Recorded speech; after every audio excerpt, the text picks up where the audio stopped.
കുട്ടികൾ വേദിയിൽ നൃത്തം ചെയ്യുമ്പോൾ സാധാരണ അധ്യാപകർക്കാണ് ഉള്ളിൽ ആദി. ഭാവം ഒന്ന് മാറുമ്പോൾ, താളം പിടിക്കുമ്പോൾ എല്ലാം വേദിയിലെ കുട്ടികളെ പോലെ അവരും മാറും. കേരള നടനം വേദിയിൽ അങ്ങനെ ചിലരെ ഞങ്ങൾ കണ്ടു.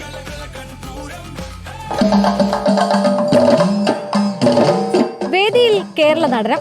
പാഞ്ചാല രാജ്യത്തെ രാജകുമാരി ദ്രൗപദിയുടെ കഥ പറയുകയാണ് തീർത്ത.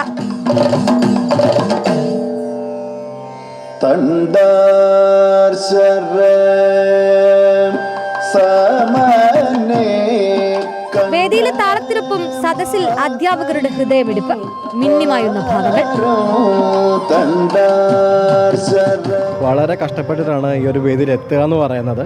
അപ്പോൾ തന്നെ നമ്മുടെ നെഞ്ചിനകത്തൊരു എടുപ്പ് വരുമല്ലോ. കാര്യം എത്രയും ഒരു വർഷത്തെ ഒരു പരിശീലനം, അതുപോലെ അവരുടെ എഫേർട്ടുമാണ് ഈ വേദിയിൽ എത്തുക എന്ന് കിട്ടുന്നത്.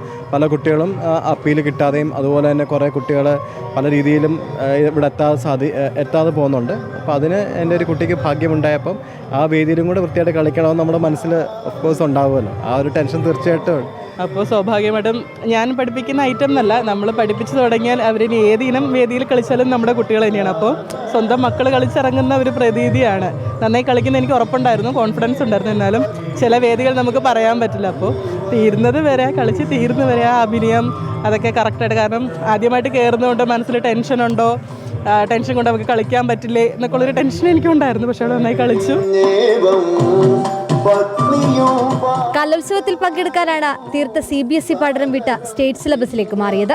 പത്തനംതിട്ട SVGVHSSലെ 9ാം ക്ലാസ്സുകാരിക്ക് ഇത് ആദ്യ മത്സരം.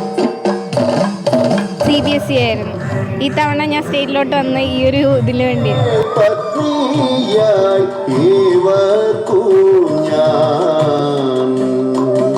കലോത്സവ നഗരിയിൽ നിന്നും മഹേഷ് കുമാറിനൊപ്പം റിപ്പോർട്ടർ സുനിഷ യെല്ലൂർ, തൃശൂർ.